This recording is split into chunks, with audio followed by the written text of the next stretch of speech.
The Golden State Warriors are wrapping up their off-season roster construction, and while most fans would prefer to be excited about what lies ahead, there is at least one decision generating real frustration among the fan base. The organization has chosen to bring back forward Malibu Leons on a second consecutive two-way contract, and a growing number of observers believe that move represents a quiet but meaningful mistake from a front office that has struggled to inspire confidence throughout the summer. Hey, what's up, everyone? Before we jump into everything today, that like button right there is what decides if this video hits hundreds or thousands of people. 1 second is all it takes, but the impact on this channel is massive. Go ahead and hit that like button right now. Seriously, it's the simplest thing you can do, and honestly, the best way to back this content up, because every single like pushes this further. So, hit it now. The criticism is not rooted in any particular animosity toward Leons as a player. At 6'9", the Dutch forward is physically intriguing and theoretically capable of contributing on both ends of the floor. He showed flashes during the NBA Summer League, helping Golden State claim the Summer League championship. And there is no shortage of theoretical upside attached to his profile. He is long, he is athletic, and he can guard multiple positions. On paper, those traits make him worth a roster spot. But paper and reality are two very different things, and last season's reality told a troubling story. When Leons played more than 4 minutes in a game during the 2025-26 regular season, the Warriors finished with 4-14 record in those contests. To be fair, that stretch coincided with a brutal injury wave that depleted the roster across the board, and Leons cannot be held personally responsible for the team's struggles during that period. He was playing because better options were not available, not because the coaching staff had elevated him based on merit. Still, the correlation is uncomfortable, and it speaks to the circumstances under which he tends to see the floor. The deeper issue is one of roster philosophy and opportunity cost. Golden State's two-way contract slots are limited resources, and every decision to fill one with a specific player means another player does not get that opportunity. Leons will turn 27 years old before the start of the 2026-27 season. This is not a developmental gamble on a 22-year-old with a decade of potential growth ahead of him. This is a near-prime player occupying a spot that could be used to take a genuine swing on someone with higher upside or a more identifiable skill that fits the team's needs. The most commonly cited alternative is Leji Jones, the 54th pick of the 2026 NBA draft, whom the Warriors selected before signing as an undrafted free agent. Jones is just 22 years old, and while he is raw, the youth and long-term potential he offers is precisely the kind of upside a two-way slot should be used to develop. A team with championship aspirations needs to be building depth at every level, and Jones represents a more compelling long-term investment than a 27-year-old who has yet to establish himself as a reliable rotation piece at the NBA level. Another name that has come up in the conversation is Graham Ike. The Warriors enter next season with Kristaps Porzingis and Al Horford as their primary big men. But Porzingis in particular has a lengthy injury history that makes roster insurance at the center position a genuine need. Ike is a physical presence who could provide meaningful backup minutes if the situation required it, and his skill set addresses a more pressing organizational concern than Leons does it forward. What makes the Leons decision particularly puzzling is that the Warriors already have L.J. Cryer on a two-way deal, and Cryer has clearly demonstrated he deserves prioritization over Leons in the team's rotation hierarchy. Cryer is a shooter, and shot creation off the bench is one of the most urgent needs on this roster heading into the new season. His summer league performance was sharp, and the team's brass has spoken positively about his development. If both Cryer and Leons are on two-way contracts simultaneously, and the team finds itself relatively healthy, the reality is that one of them will barely play.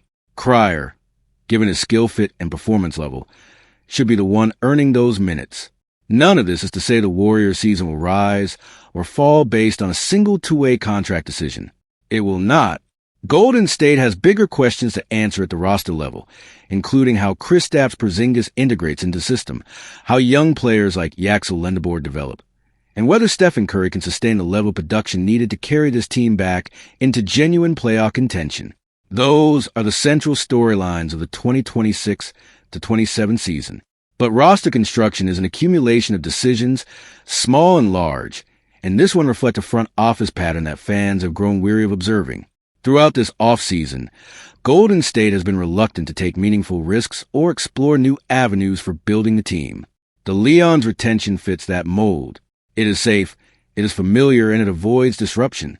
It is also, by most assessments, the wrong call when better options existed. For a franchise that claims to have championship aspirations, every roster decision counts.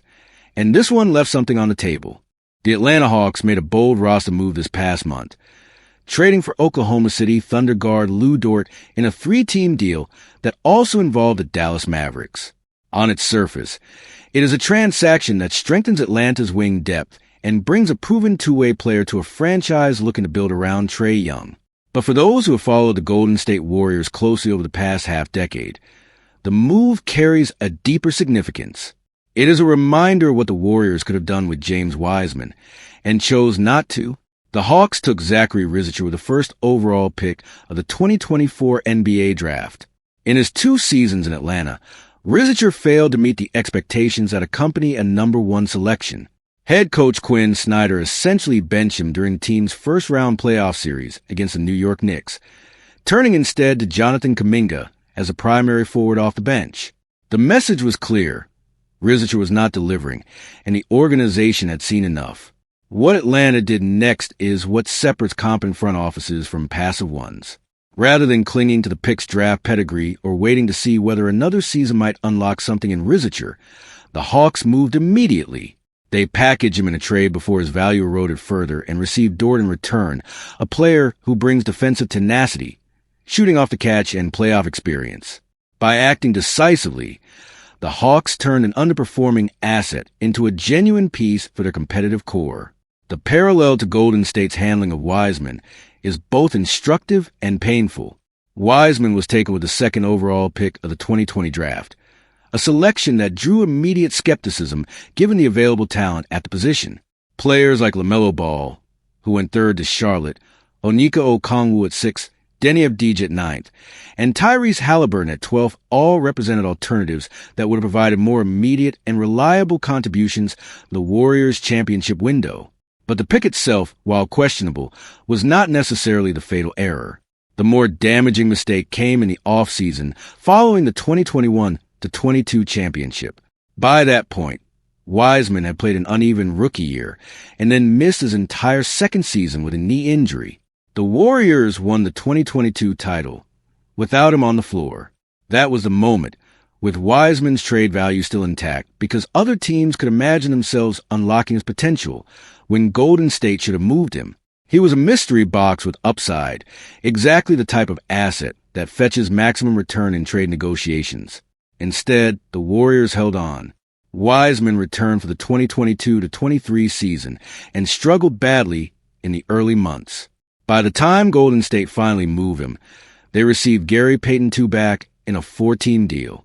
Payton is a quality defender and a respected veteran, but that return represented a dramatic undervaluation of a former top 2 pick. The opportunity cost of that delay rippled through the organization for years. The parallel continued with Jonathan Kaminga. The Warriors held on to him through seasons of promise and frustration, remaining connected to trade discussions involving players like OG Anunoby, Pascal Siakam, and Alex Caruso, all of whom would have required Kaminga in the return package, without ever pulling the trigger. Eventually, they traded him at the 2026 trade deadline for Kristaps Porzingis, a player whose injury history raises legitimate questions about his long-term availability. To be fair, patience with young players carries its own risks. The Sacramento Kings traded Tyrese Halliburton midway through his 2nd season to acquire Domantas Sabonis, and Halliburton went on to become one of the best point guards in the league. The fear of giving up too early on a talented young player is understandable, and Golden State's ownership was cognizant of that risk with both Wiseman and Kaminga. But the Warriors' situation carried a specific urgency that should have altered the calculus. Stephen Curry was in the prime of his career throughout this entire window, and every season spent waiting for Wiseman or Kaminga to develop was a season subtracted from Curry's championship timeline. The team should have been aggressively converting young assets into proven contributors while Curry was at or near his peak. The Hawks, faced with a similar situation in 2026, did exactly that. Golden State now enters the 2026-27 season without a conference finals appearance in the last 4 years and without a clear developmental cornerstone to build around for future. The Wiseman and Kaminga chapters did not end the way the front office hoped. The Lou Dort trade is a vivid illustration of the road not taken. The core lesson is not that the Warriors should always trade young players early. It is that context matters.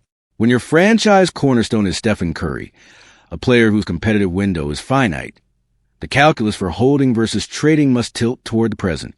Atlanta recognized that dynamic with Rizicher and acted accordingly. Golden State, twice over, allowed sentiment to override the competitive urgency that Curry's window demanded. The Hawks' sharp maneuvering this summer only sharpens the contrast.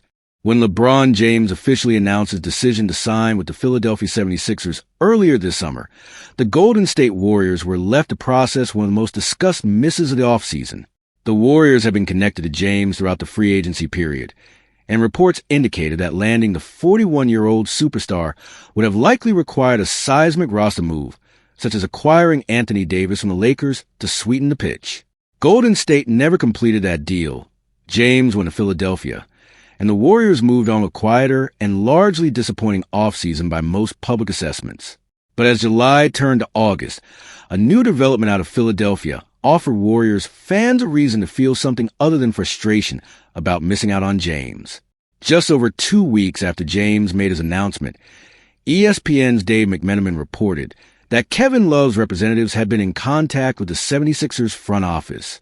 According to the report, Love, a longtime close friend of James and a former championship teammate from their time together with the Cleveland Cavaliers, has expressed interest in joining him in Philadelphia. The report noted that Love's agent, Jeff Schwartz of Excel Sports Management, has been in direct communication with the 76ers since James signed with the team. The two players have remained closely connected since their Cavaliers years, reportedly spending significant time together this past summer.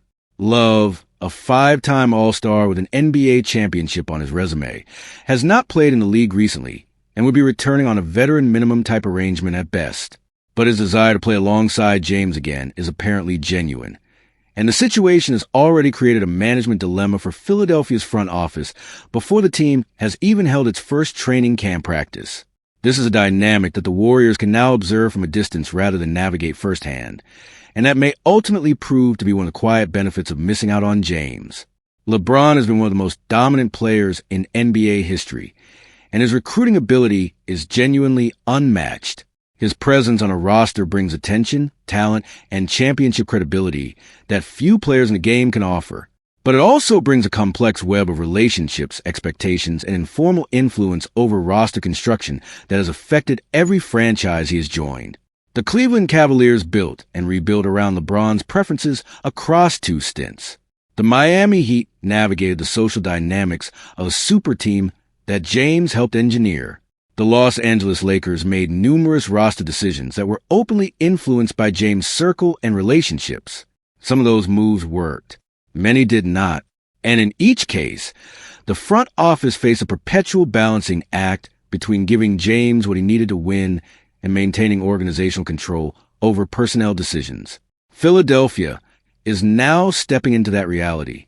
The Kentavious Caldwell-Pope signing, which came about after he was bought out by the Memphis Grizzlies, was already being connected to James' relationships and influence. Caldwell-Pope and James were championship teammates in Los Angeles, and the timing of his arrival in Philadelphia was widely interpreted as another piece of the LeBron network falling into place. The 76ers benefited in that instance, but the Kevin Love situation is different. Love is a 37-year-old forward who has not been an impactful NBA player for several years. Signing him to accommodate a friendship would be prioritizing a superstar's personal preferences over sound basketball decision-making. The Golden State Warriors, by contrast, have largely avoided this particular dynamic with Stephen Curry. Despite being the unquestioned face of the franchise for well over a decade, Curry has rarely been credited or blamed for pressuring the front office into personnel decisions based on personal relationships. His influence has been felt more through the standard mechanisms of competitive leverage than through informal roster maneuvering. That could, however, be changing. Curry is eligible to sign a 2-year extension worth approximately $136.7 million on August 29th. With the Warriors' offseason drawing quiet assessments and speculation growing about the 38-year-old's long-term future in San Francisco, there are whispers that Curry might delay signing that extension as a signal to the organization. It would be an indirect but unmistakable message that he expects more from the front office before committing his future beyond the 2026-27 season. If that scenario plays out, the Warriors would face their own version of the LeBron dilemma, a franchise superstar using his leverage to push the organization toward roster decisions it might not otherwise make. For now, though, Golden State is watching the dynamic unfold in Philadelphia rather than managing it themselves. And in an off-season filled with disappointment for Warriors fans, that particular silver lining is worth acknowledging.